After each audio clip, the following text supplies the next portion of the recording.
যুক্তরাষ্ট্রের জর্জিয়া অঙ্গরাজ্যের একটি গ্যাস স্টেশনে ঘটেছে রুদ্ধশ্বাস এক ঘটনা। বন্দুকধারী এক ব্যক্তি মায়ের চোখের সামনে শিশুকে অপহরণের চেষ্টা করলে অসাধারণ সাহস আর উপস্থিত বুদ্ধির পরিচয় দেন ওই মা। তার দ্রুত পদক্ষেপই বড় ধরনের বিপদ থেকে রক্ষা পায় দুই শিশু। ঘটনাটি ঘটেছে জর্জিয়ার মেরিয়েটা শহরের একটি শেল গ্যাস স্টেশনে। মধ্যরাতের কিছু পর গ্যাস ভরার সময় পরিবারের গাড়ির কাছে আসে খালি গায়ে এবং খালি পায়ে থাকা জেরান টাকার নামের এক ব্যক্তি। সিসিটিভি ফুটেজে দেখা যায় তিনি গাড়ির ভেতরে উঁকি দিয়ে হঠাৎ এক শিশুকে ধরার চেষ্টা করেন।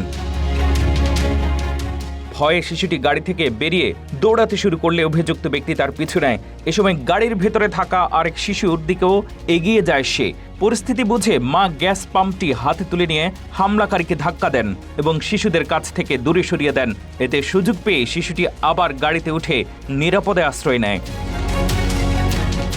পরে ওই মা পুলিশকে জানান হামলাকারীর কাছে একটি আগ্নেয়াস্ত্র ছিল। এই সময় ঘটনাস্থলে থাকা আরও দুই প্রত্যক্ষদর্শী এগিয়ে এসে পরিবারটিকে সহায়তা করেন। অভিযুক্ত পালিয়ে যাওয়ার চেষ্টা করলেও পুলিশ দ্রুত তাকে আটক করে। তার গাড়ি থেকে একটি THC ভ্যাপ উদ্ধার করা হয়েছে। জেরান টাকারের বিরুদ্ধে অপহরণের চেষ্টা, ভয়ভীতি প্রদর্শন সহ একাধিক অভিযোগ আনা হয়েছে।